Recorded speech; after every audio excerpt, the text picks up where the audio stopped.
Eu já dei o start aqui na gravação, tá? Já iniciou. Vou só encontrar a sala de vocês para na hora que a gente terminar a aula já fica automático aqui. Então, deixa eu compartilhar aqui. Quanto eu esperava aqui, porque geralmente alguns dessa turma que entram, né, para tirar dúvida. Então, aí essa ou C, o bom de ter 4 aulas, e aí deu para a gente falar da teoria, né? Só faltou discorrer um pouco mais sobre a hidráulica, tá? Aí na penúltima aula, eu já até tá postado aqui, né? Já mandei a mensagem para vocês. Eu falei sobre o segundo experimento, tá? Que são sobre circuitos hidráulicos. Aí para essa última aqui, eu sempre deixo dúvida, né? Você falou que não tá com dúvidas assim. Eu vou aproveitar para a gente falar um pouco melhor aqui sobre hidráulica.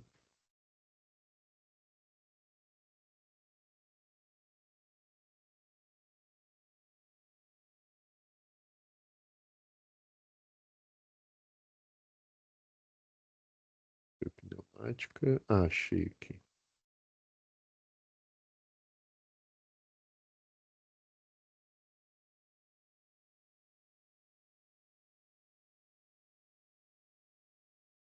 Mas aí você vai.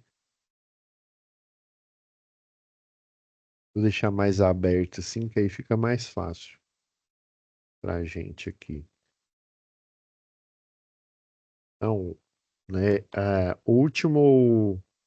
Aí você lembra que a última tarefa que a gente analisou, e tem a ver com hidráulica, eu vou até deixar ela aberta aqui. Deixa eu ver, festa hidráulica.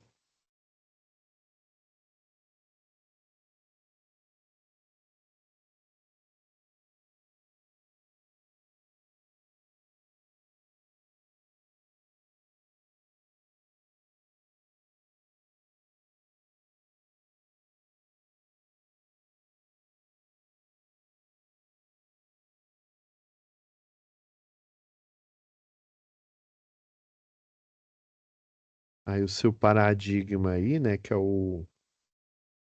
Eu expliquei que é o. Deixa eu lembrar o nome dele aqui, que eu não me lembro.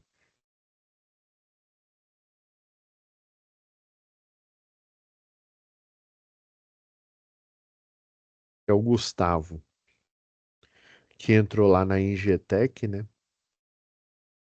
Aí depois, que o do pneumática foi quando ele fez a prova, né, para entrar, e o hidráulico já trabalhando. Aí tem essa válvula aqui especial aqui, e o pessoal chama de tandem, né? Arquitetura tandem. E ela é usada em alguns equipamentos. Deixa eu pegar aqui o de linha viva, pra você ver onde é que fica, onde que é aplicado o acionamento dela aqui.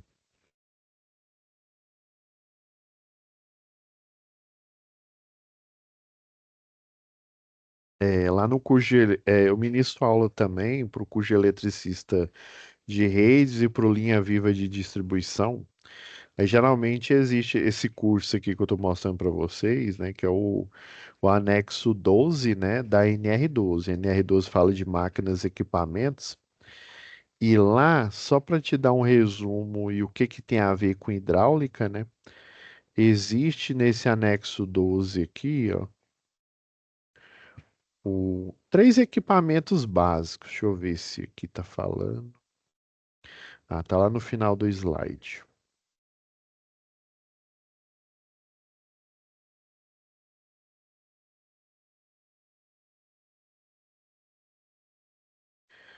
No anexo 12 lá da NR12, existem três equipamentos básicos para você fazer trabalho em altura só que com auxílio, né?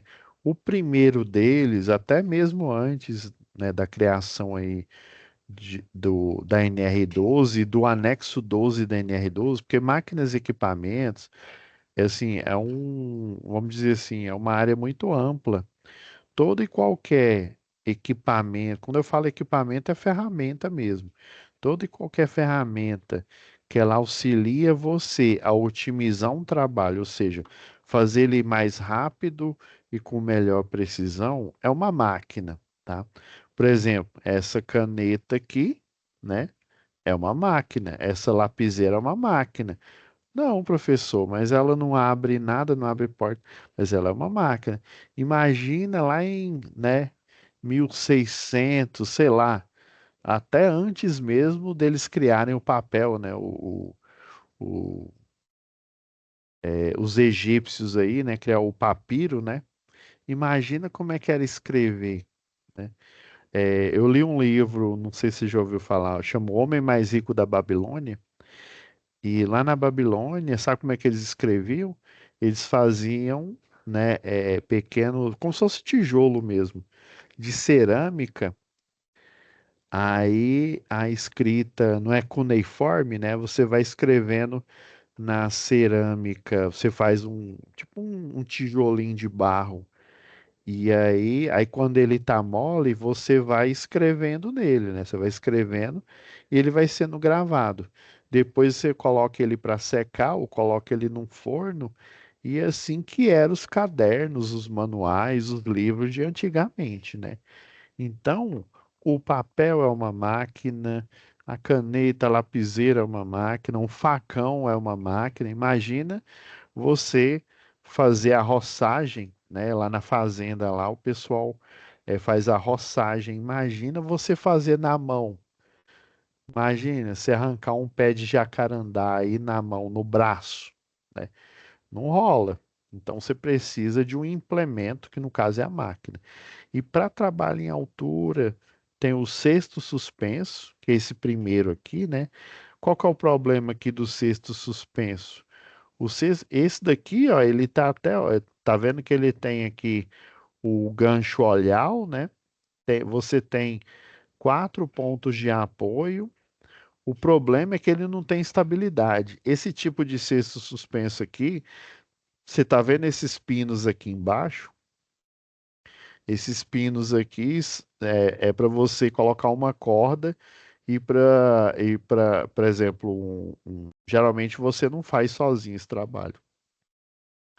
Quem está movendo lá o guindal hidráulico, aí você amarra uma corda aqui, outra do outro lado, e ancora elas de modo que você fique estabilizado. O problema é o caçambamento. O que que é isso? Esse termo é lá da engenharia mecânica, né? É o quê? É basicamente o cesto suspenso ele adernar, né? Ele girar e aí você cair. Por isso que você tem que utilizar o cinto tipo paraquedista, né? E o talabarte, né? Você coloca ali um talabarte ali tipo Y, um talabarte ancorado, né? Caso você venha cair. Só que aí o pessoal aí, né, da segurança do trabalho, principalmente, né, no que tange aí a NR12, máquinas e equipamentos, viu que esse negócio de ser suspenso não tá com nada.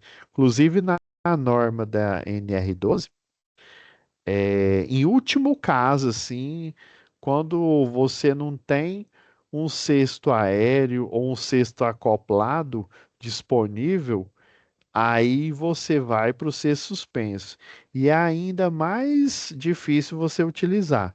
Além de ser em último caso, somente um engenheiro mecânico, né, que é o que tem a atribuição, né, ele vai gerar uma RT, né, uma anotação de responsabilidade técnica falando por esse motivo, pelo motivo A, pelo motivo B, o motivo C, eu tive que usar esse cesto suspenso, porque, né, é situação de emergência, no hospital e tal, eu tinha que fazer a manutenção. Ou seja, esse protocolo ele foi feito para dificultar mesmo. Em último caso, você utiliza o cesto suspenso. O outro é a evolução dele, que é chamado de sexto acoplado. Deixa eu ver se o. Ó, esse aqui é o sexto suspenso, né? Tá vendo? Ó, ele é muito suscetível a você. Aí o guindalto hidráulico. Ah, achei aqui a foto aqui, ó. Esse daqui seria um cesto acoplado. O cesto acoplado nada mais é do que o cesto suspenso, só que ele tem uma base aqui, né, lá no guindalto hidráulico. Por exemplo, você vai levantar uma carga, você põe o gancho olhar, que é esse ganchinho bem aqui que está aqui em cima, né? Agora, para você, por exemplo, furar um poço artesiano, você tira o gancho olhal e coloca um trado, que é aquela broca gigante, sabe? Aí, dependendo da lâmina, do diâmetro da lâmina da broca, você faz um poço artesiano, tá? E assim, a maioria das construtoras tem um guindalto hidráulico justamente porque ela é uma máquina versátil. Você pode, por exemplo, ter uma equipe de eletricista de rede e pegar um serviço de poda de árvore. A poda de árvore, você pode utilizar um cesto acoplado, né? Ou seja, você vai tirar a ponteira que está nele, por exemplo, esse esse gancho aqui, né? E na ponteira da máquina você vai colocar esse implemento. Ele tem esse pedaço desse braço aqui, ó. Lá na ponteira do guindalto, né? Aí você acopla aqui, se trava com um parafuso aqui. Aí ele tem um pedaço do braço, né? Que vai servir de acoplagem. E ele tem um cesto igual o cesto suspenso. A vantagem é que ele tem um controle aqui de estabilidade. Dependendo, você vai movendo aqui, né? Vai movendo aqui o cesto, né? E aí ele sempre ficando em 90 graus, né? Ali paralelo, né? Paralelo ali em relação ao solo. Então, na maioria das construtoras, eles têm um guindalto hidráulico e tem também esses implementos, né? Ele tem um trado para fazer um poço artesiano, ele tem a ponteira do gancho olhal para levantar a carga, para plantar poste, né? Você coloca o gancho olhal, coloca uma fita, chama estropo, né? Você pode utilizar até corrente, dependendo aí, mas você tem que ter maior cuidado na hora de levantar o poste. Você pode pegar serviço de poda de árvore, aí geralmente o eletricista de rede que vai podar a árvore, ele vai ficar em cima do cesto acoplado, porque o cesto acoplado, ele foi feito, né, para o guindalto hidráulico, porque a função do guindalto hidráulico é içar coisas, né?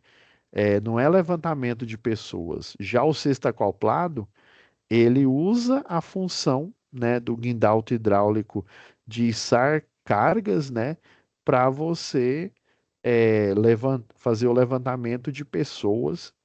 Inclusive, você tem a conexão hidráulica, e nessa conexão hidráulica do cesto acoplado, é possível você comandar, porque um guindalto hidráulico, o mais antigo, o modelo mais antigo, você tem o controle dele ali, na hora que você tem um braço mecânico.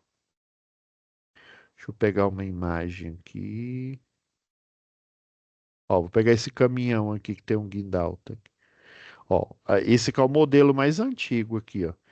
Aí geralmente o controle ele fica aqui, né, na carroceria onde você monta o guindalto hidráulico aqui, ó. Isso aqui é um modelo de cesta acoplado aqui, ó, já colocado no guindalto aqui.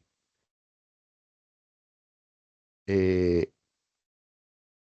os modelos, né? Esse aqui é só a parte, né, a parte do guindalto hidráulico que dá para você acoplar aqui. Tem um sistema de estabilização. E também os sistemas mais atuais, já tem alguns anos. Se não me falha a memória, acho que é desde 2016, né? Eu sei disso porque que eu dava o treinamento pro pessoal foi em 2016, né? Que a Enel assumiu, né? E aí depois, né? Logo depois, alguns anos depois, veio a Equatorial Distribuição, né? Que está atualmente na concessionária de energia aqui de Goiás, né? E aí eles fizeram a exigência, o pessoal teve que, aqueles caminhões antigos igual esse daqui, né? Que só tem um controle aqui na carroceria, você monta um braço mecânico novo, igualzinho o braço antigo, né? Só que ele tem uma vantagem. Além dele ter o controle que vai ficar no lado do caminhão, ele vai vir com controle remoto, né? Então, os guindaltos hidráulicos da atualidade, além dele ter o controle no próprio caminhão, as alavancas aqui, ele já vem com um pack, né, com um controlezinho para você controlar a distância, né? Atualmente é proibido, né, você fazer o controle, né, para levantar um poste aí. Se pegar você, se o pessoal eu sei porque que eu era da fiscalização, né, da concessionária. Se pegar alguém utilizando o controle do caminhão, né, é multa para a empresa terceirizada. Então, atualmente, mesmo tendo o controle aqui no caminhão, você vai pelo controle remoto aqui né, numa distância segura. Porque vai que na hora que você levanta aqui a carga, né, acontece um problema aqui e o caminhão vira, né?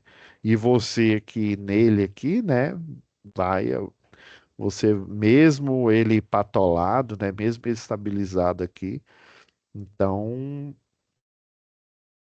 fica complicado. Aí por isso que desde 2016, mesmo o guindalto hidráulico com cesto acoplado, ele tem que ter o controle remoto. E aí, vamos dizer assim, a evolução final é o cesto aéreo. Deixa eu pegar um exemplo aqui, ó. Isso aqui também é cesto acoplado. Aí existe dois modelos. Tem o cesto acoplado, único cesto singelo, tá? E tem um cesto acoplado que eu coloco dois, né? Inclusive, ele fica muito parecido com o caminhão de linha viva. A diferença é que o caminhão de linha viva, ele foi projetado para elevação de pessoas, não para elevação de carga. Já o guindalto hidráulico, ele foi projetado para elevação de cargas e aproveitado, né, com a criação do cesto acoplado para elevar pessoas para você fazer o serviço. Principalmente o cesto aéreo, né? Ele é utilizado na equipe, né, o eletricista de linha viva, né? O eletricista de linha viva é o único eletricista que foge à regra, né? A regra principal da NR10, eu sei, não cobiçarás a mulher do próximo. Não, não é isso, não. Isso também é uma regra, né? Mas está lá nos 10 mandamentos. A regra geral é você jamais vai fazer uma manutenção com circuito energizado, não é? Não está lá na versículo, né? Item 10.1, versículo 2, Coríntios, está lá, né? Você não pode dar manutenção com circuito energizado. Só que existem ocasiões e situações especiais que é impossível eu dar manutenção.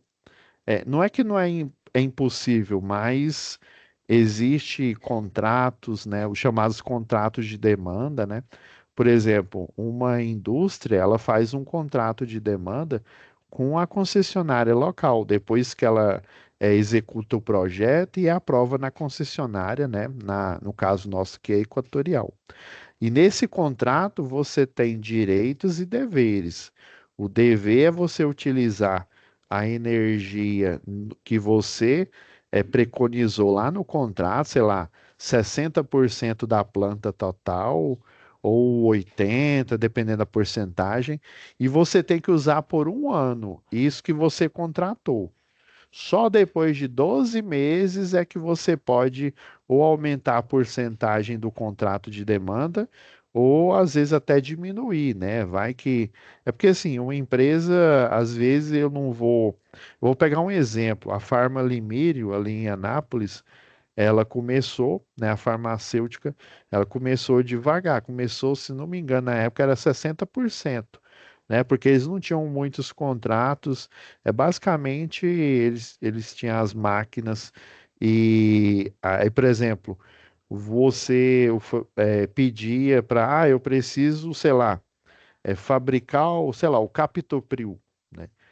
Então, você precisa fazer o lote, você precisa ver quantos, né, desse lote aí, quantas caixas que vão ser. Então, fazer todo um planejamento da produção. E às vezes esse é o único cliente que você tem.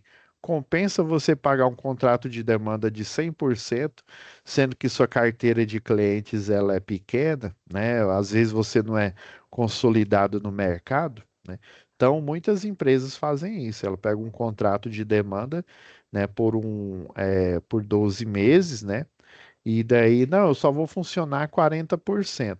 E naquele período ela só funciona, ela vai ter transformador para funcionar 100%, mas naqueles 12 meses vai funcionar 40%, por exemplo. Se ela, porventura, né, uma necessidade, precisar funcionar 100%, aí o que que ela tem que fazer? Ela pega, desconecta da concessionária local, entra no grupo motor gerador, usa o 100%, né? Terminou de usar o 100%, volta para o 40% e aí ela conecta novamente na concessionária local. Porque se ela fizer isso deliberadamente, o que que vai acontecer? Ela vai pagar, por exemplo, a conta de energia de uma indústria, ela funciona assim, ela tem um valor fixo, né? Tô chutando aqui, 10 mil conto. Faça chuva, faça sol. Se você contratou e dá 10 mil reais, se você usou energia, se você não usou, não importa. Você vai pagar os 10 mil, os 12 meses. Daí, se tudo der certo, se você fizer a correção do fator de potência, você não vai pagar a tarifa de ultrapassagem, você vai ficar só no 10 mil, né? A tarifa por correção do fator de potência, né? Agora, se além de não corrigir, você ultrapassar a demanda que você contratou, você vai pagar uma multa. Um cliente mesmo, ele pagou mais de 40 mil reais só de multa, fora o valor, né? Fora o valor do contrato de demanda, né? Daí ele tentou argumentar, na hora que eu olhei lá na conta de energia, eu falei, mas você ultrapassou o contrato de demanda. Se você ultrapassou, mas eu precisava. Por que que você não falou pro. Ele tinha, era um eletrotécnico lá. Inclusive, ele falou pro eletrotécnico. E sabe o que que o eletrotécnico disse para eles? Falou: Ó, vamos colocar no grupo motor gerador, né? E aí o dono da empresa não quis colocar no grupo motor gerador. Aí ele falou: vai dar um valor a mais. Não, não, não, eu pago. Ele, mas eu não sabia que dá 40 mil a mais. Ele te avisou, então você não pode dizer, né? Você não pode se escusar da. Ele te avisou. Só que esse valor a mais foi muito, né? Porque ele produziu, eu sei que era fábrica de ração para, né, animal aí. Então, tem que tomar cuidado, né? Às vezes o dono da empresa, ele acha que ele tem um capital, se ele não escutar o eletrotécnico ou o engenheiro, né, que é o responsável lá, ele vai acabar pagando, tá? Beleza. Então tem um contrato de demanda, tem a correção do fator de potência, né? Você não pode ultrapassar. E no caso aí do guindalto, né, do cesto aéreo, né, do caminhão de linha viva, ele foi projetado por quê? Porque em função desse contrato, ele tem esse dever, né, o cliente. Só que ele tem um direito de energia ininterrupta 24 horas por dia enquanto durar o contrato dele. É como assim? Se por um acaso a concessionária teve uma falha de energia, adivinha quem que vai ter que pagar essa conta? Não é o cliente, é a concessionária. Tem um contrato de demanda. Não é igual eu, você, que tem, né, uma residência, que tem um apartamento, né, ou que aluga um apartamento, e a gente fica sem energia e, né, Só nos resta esperar a energia voltar. Vai ser ruim para a concessionária? Com certeza. Só que a gente paga o que a gente consome. Tem um serviço medido? Tem, né? Mas a gente paga o que a gente consome. Já na indústria, não. A gente paga um pacote, que é o contrato de demanda, que é a porcentagem, né? Se você usar ou se você não usar, todo mês você sabe que no mínimo vocês têm um valor do contrato de demanda. Só que com essa desvantagem vem a vantagem de que é garantido o direito de energia ininterrupta para você. E aí, né, como se diz, a concessionária de energia, ela fica num dilema, né? Porque se ela tiver que fazer uma manutenção, vou pegar o exemplo da Jaime Câmara, né? Ela precisa fazer uma manutenção onde fica uma das unidades lá da Jaime Câmara. Aí, geralmente, onde tem um cliente que tem contrato de demanda, nesse circuito, eles ligam imediatamente uma rede de RA. O que que é o RA? O religador automático. Então, se acontece qualquer BO naquela rede, o religador automático ele é acionado, ele restabelece energia, ou seja, a concessionária de energia não vai deixar o cliente que tem um contrato sem energia, ele vai pegar energia por outro ponto, vai desviar. Só que aí, para resolver o problema, ele não pode chamar eletricista de rede, porque o eletricista de rede, ele só faz o serviço com a rede morta, ou seja, a rede desenergizada, ou seja, desligada e com aterramento temporário. Por isso que existe a equipe de linha viva. A equipe de linha viva é para ela ir lá resolver o problema sem desligar o circuito. E por isso que criou-se, né, lá do anexo 12 da NR12, o cesto aéreo, que é um caminhão semelhante a esse daqui. Ele se parece muito com o guindalto hidráulico, só que ele não é igual ao guindalto hidráulico, que você pode sacar essa ponta aqui, né, colocar um guindaste. Você não pode fazer isso. Ela já vem fixa, né, no circuito hidráulico aqui, né? Ela já vem fixa e o objetivo dela é aqui, ó, destinado. Eu vou pegar lá do manual de interpretação dos anexos da NR12. Isso aqui eu peguei lá do Ministério do Trabalho e Emprego. Ó. Equipamento veicular destinado à elevação de pessoas para execução de trabalho em altura, dotado de braço móvel, articulado, telescópio misto. Inclusive, ele funciona com. Aqui tem uma corrente aqui por dentro, aqui, ó. Fica mais ou menos, ó, aqui fica um sistema hidráulico aqui na base, outro sistema hidráulico é colocado nessa outra na junta aqui, né? E entre essas duas juntas do sistema hidráulico, eu tenho uma espécie de, parece corrente de moto, né? É um conjunto mecânico ali que ele auxilia o conjunto hidráulico, tá? E daí, aí tem uma empresa ali em Goianira que o pessoal pega um caminhão desse e modifica ele, ó, coloca esses nichos aqui.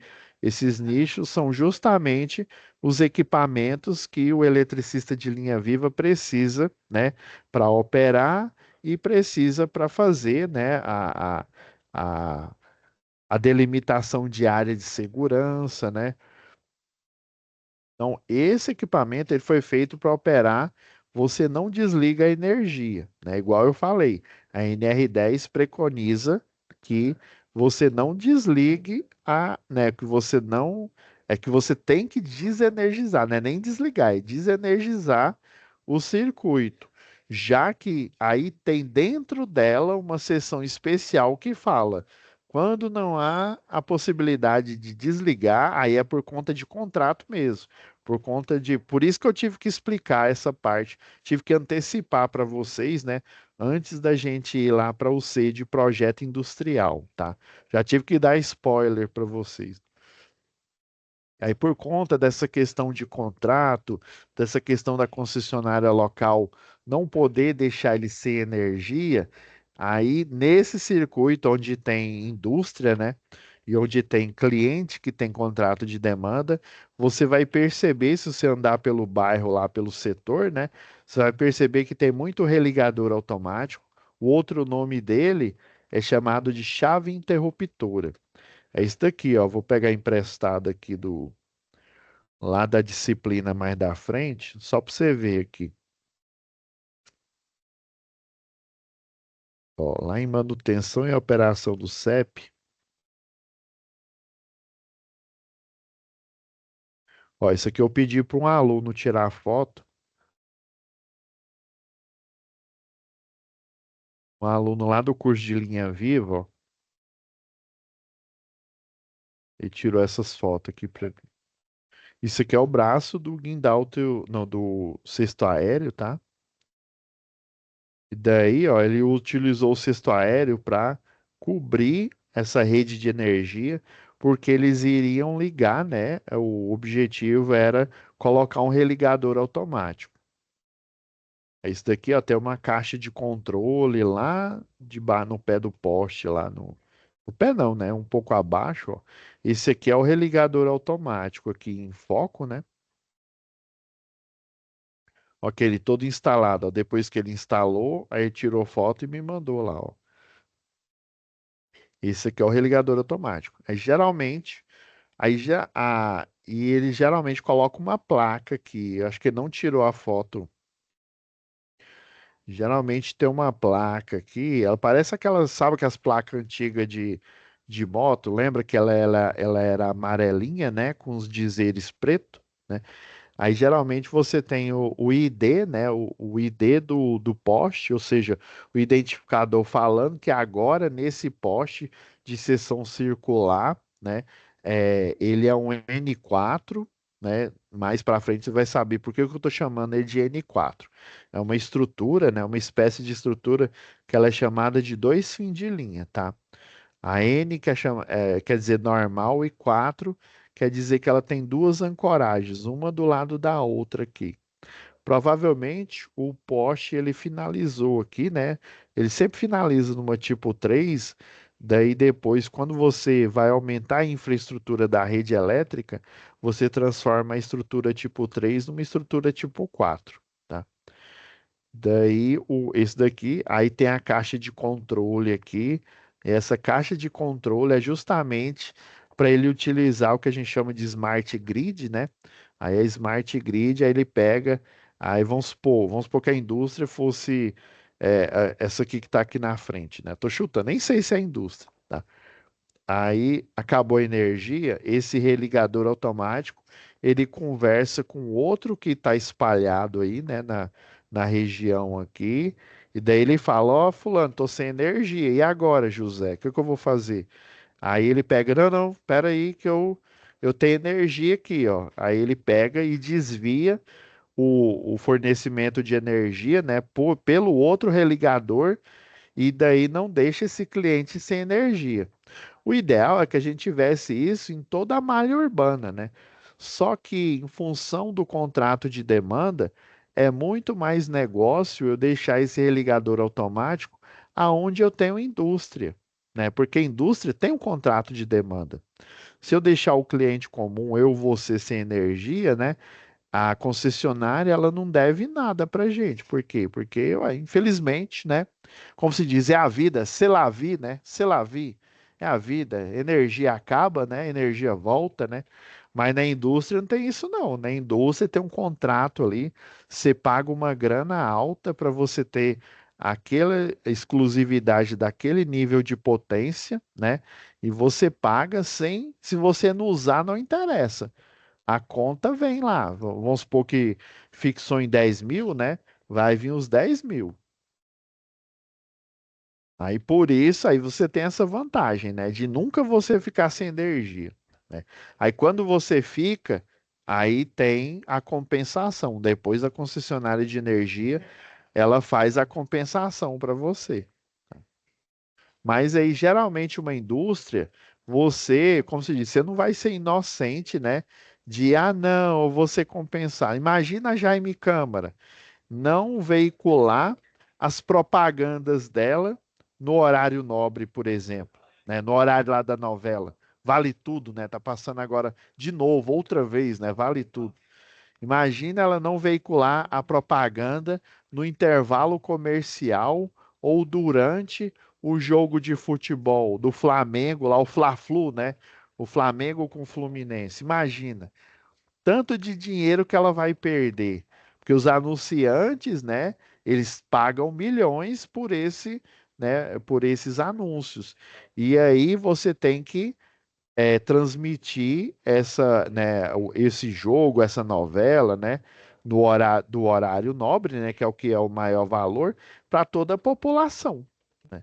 Aí por isso que na maioria não, né? Todas, né? Eu vou ser categórico. Todas as indústrias têm um plano de contingência que é o GMG, né? O Grupo Motor Gerador. Se por um acaso acaba a energia, entra o no break, né? Ele dura, a maioria dos no break dura 15 minutos, né? Antes mesmo do 15 minutos, a chave de transferência automática, né? O chamado QTA. Ao QTA ele pega e transfere para o grupo motor gerador, e aí o grupo motor gerador diesel é que vai aguentar a bronca enquanto a energia não volta. Mas depois a concessionária vai ter que compensar de alguma forma essa indústria, tá? Então são esses sistemas hidráulicos, né? Esses sistemas hidráulicos que a gente utiliza aqui, no caso, nesse exemplo que eu dei, né? Do cesto aéreo.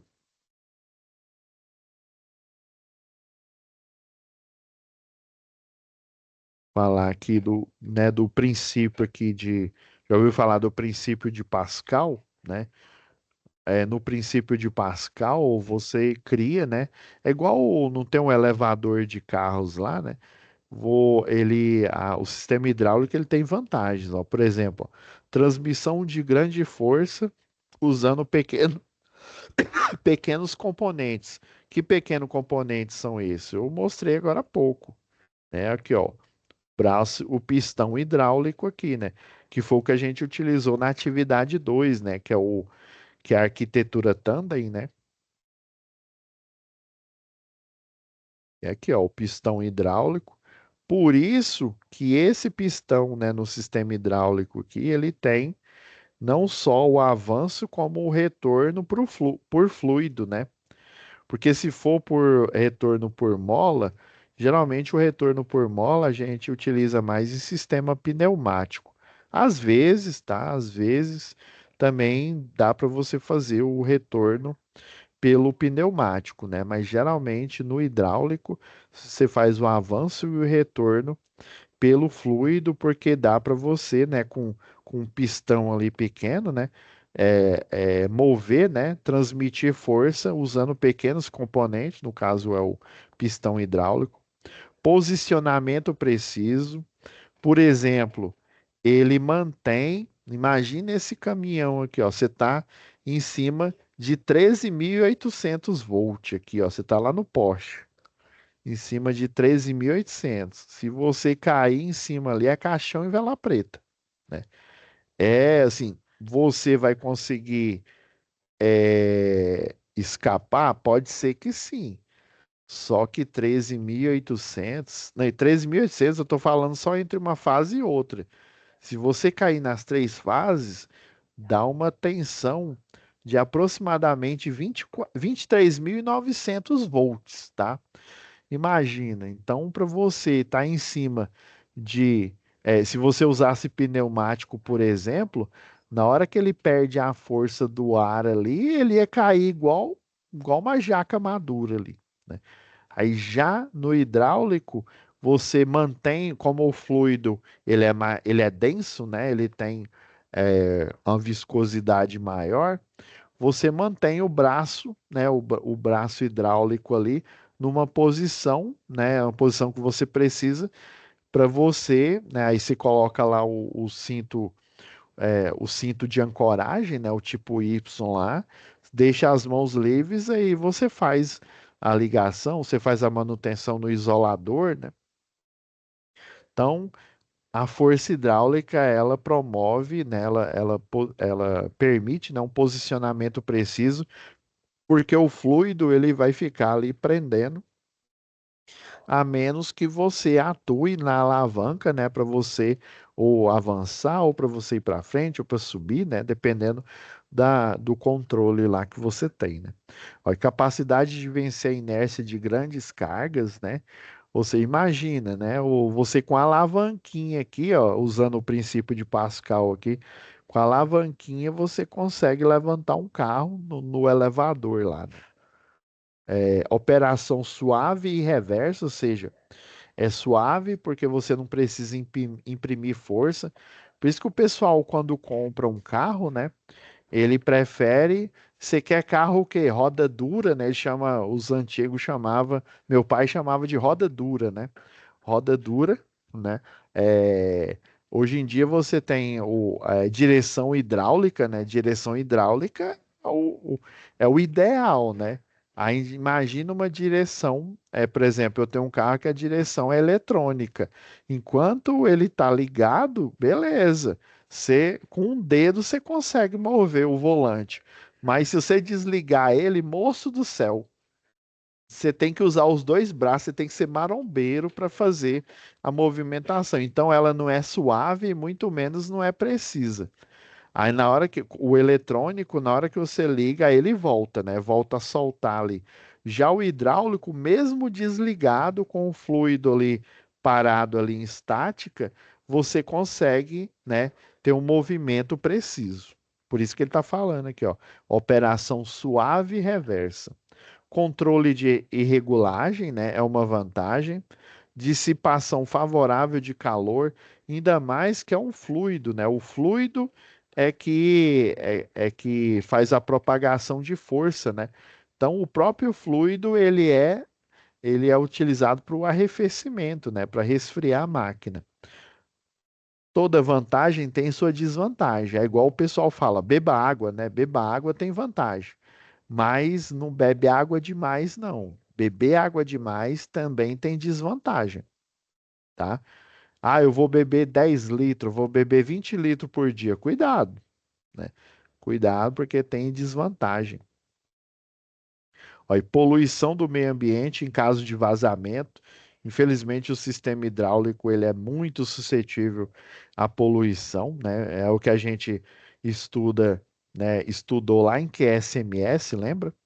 Aí, perigo resultante de pressão excessiva, ou seja, se você tem uma pressão excessiva e aí numa mangueira ali solta, moço, o fluido, como ele movimenta muita força, né? Ele tem a capacidade de movimentar muitas cargas, cargas de alta massa, né? De alto peso. Ele também é exercido nesse sistema uma pressão muito alta. Então, se arrebentar uma mangueira ali, moço, o óleo sai, né? Sai bem pressurizado ali e pode provocar um acidente, ó.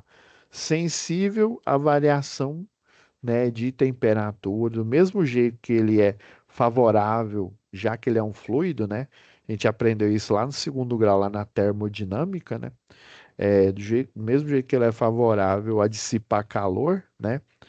É, por exemplo, lembra lá? Lembra, tem três métodos que eu posso propagar calor, né? A condução, ou seja, aí até o livro de física coloca lá, né? Você acende um isqueiro aqui, né?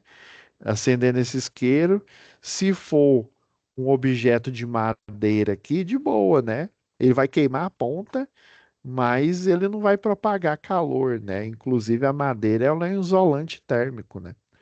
O ar também, né? Ele é um isolante térmico ali, né? O vácuo, né? Pelo menos por condução, né? Agora, se você pegar uma colher de metal, acende o isqueiro aqui, logo, logo o calor ele vai se propagar por condução de forma muito rápida, né? No metal, tá? Então, aí já no fluido, que é no caso aqui da hidráulica, o calor ele é propagado por ondas de convecção, tá? Então, as ondas de convecção aqui, o fluido, né, do mesmo jeito que ele tem vantagem em dissipar, dissipar calor, né? Agora, se ele não tiver uma movimentação, igual um transformador, deixa eu pegar a foto aqui de um transformador. O transformador a óleo, tem dois tipos de transformador, tem o transformador a seco, né? E o transformador a óleo. Deixa eu pegar aqui uma foto de um trafo a óleo. Vou pegar uma foto boa aqui. Ó, ó, e tem até um aqui mostrando aqui. Por exemplo, aqui, ó, essa foto tá muito boa aqui, ó. Ó, isso daqui, essa parte aqui do meio aqui, é praticamente toda imersa em óleo, né? Em óleo mineral aqui. Aí o que que acontece? O transformador ele recebe o 13,8 aqui por cima, e aí ele faz a conversão, né, na bucha aqui no X1, é monofásico, né? Tanto o X1, X2, X3 são monofásicos. Só que um é a fase A, né? O 1 é a fase A, o 2 é a fase B, o 3 é a fase C. E o X0 é o neutro, porque ele está aterrado. Inclusive, ele está ligado aqui em estrela, né? Aqui no secundário do transformador, ele está em estrela e o neutro ele está aterrado no poste aqui, né? Juntamente, e ele está em curto-circuito com o final dessas três bobinas aqui.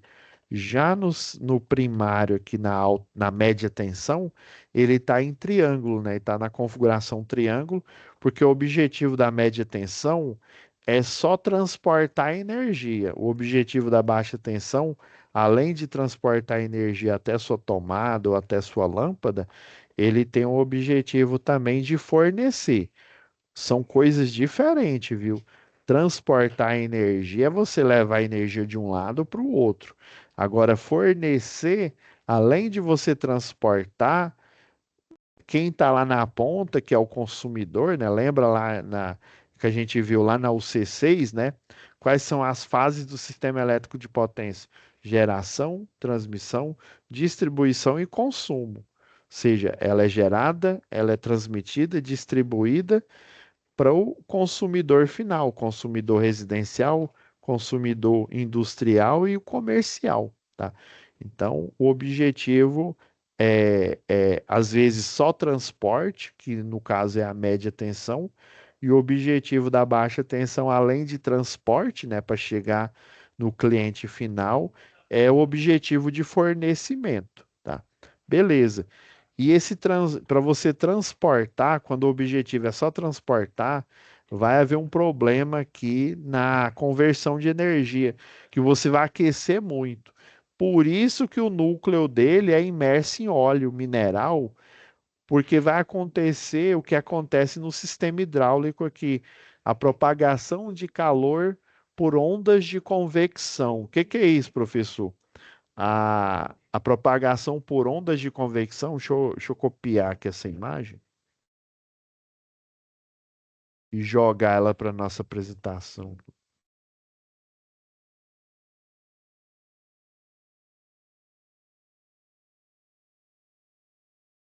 Que aqui fica fácil da gente desenhar aqui. A propagação por ondas de convecção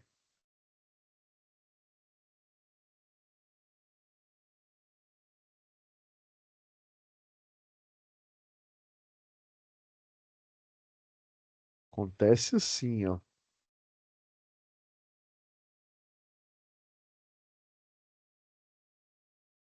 O transformador, né? Ele tá aqui até a tampa aqui, ó, de óleo, ó, tá lotado de óleo. Aí aqui ficou o núcleo, né? O núcleo aqui convertendo energia da média para baixa tensão. E essa conversão ela tem um preço alto, que é a dissipação de muito calor da média tensão para baixo. Né, essa diminuição de tensão. Daí o que que vai acontecer? Você está vendo esse, parece um cano e na verdade é um cano, viu? Ele é um cano bem fino aqui, ó. Inclusive ele se conecta aqui, ó. Ele conecta com essa parte aqui, ó. Conecta aqui também. Aí o que que vai acontecer? O transformador ele vai converter energia, né? Principalmente quando ele é ligado pela primeira vez, vai aparecer uma corrente muito alta, igual a corrente de partida do motor que a gente viu na UC anterior, né? Aqui no caso chama corrente em rush.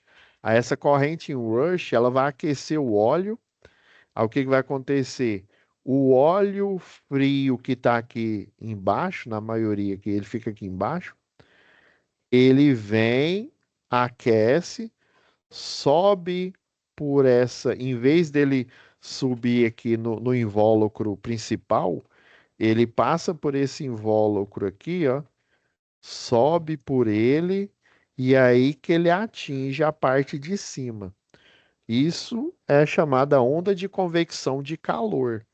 Então ele aquece aqui mais no fundo, né? Aquece, sobe e quando ele chega aqui em cima, ele resfria.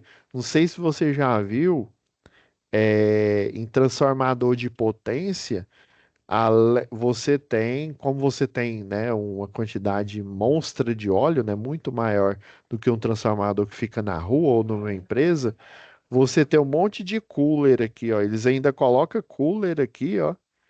Justamente cooler igual o cooler de computador, ó, para ficar jogando o ar aqui, para ele ficar resfriando. Nesse caso aqui, o da rua, ele resfria com a onda de ar, né, o vento que passa aqui naturalmente. Mas você poderia colocar para otimizar esse resfriamento dele. Por isso que fala, ó, sensível à variação de temperatura, porque vai acontecer dentro do sistema hidráulico a chamada onda de convecção. Por isso que ele, ó, deixa eu pegar um sistema hidráulico lá, não?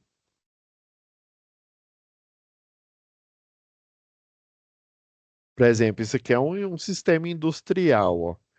Aí você tem o óleo, ele fica nessa câmara todinha aqui, ó, e ele, né, o sistema, a bomba vai puxando ele aqui, ele alimenta as linhas, né, de pressão lá, onde você precisa do circuito hidráulico, né, lá da indústria, e depois ele volta por esse lado aqui.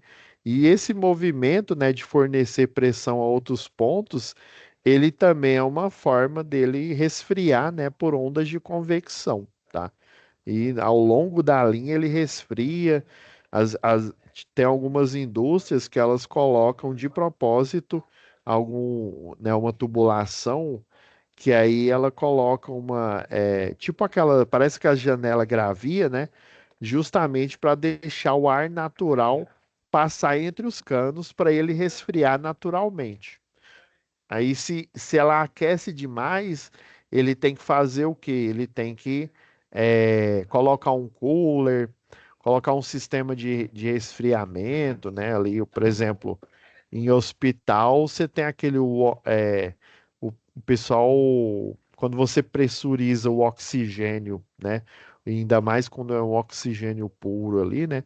Em alta pressão, ele resfria, né? Às vezes o pessoal até aproveita esse resfriamento, né? Mas aí é um efeito que acontece, né? Igual no princípio lá de Pascal aqui, ó. Quando você aumenta a pressão, quer ver? Ó, tem essa fórmula aqui, ó. PV. Aí em vez de altura, você tem temperatura aqui, ó. Você aumenta a pressão,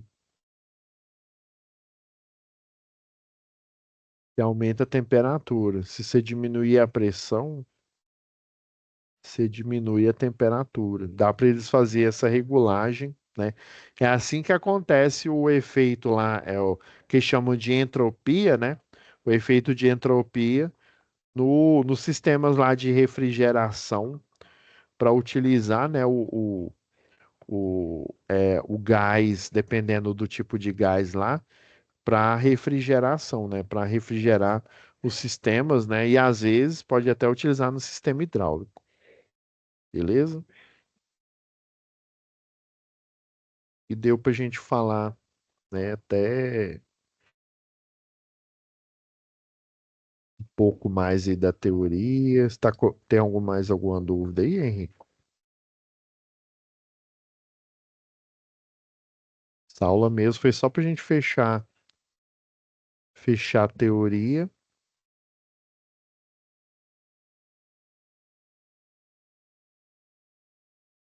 E aí, o que que eu vou fazer?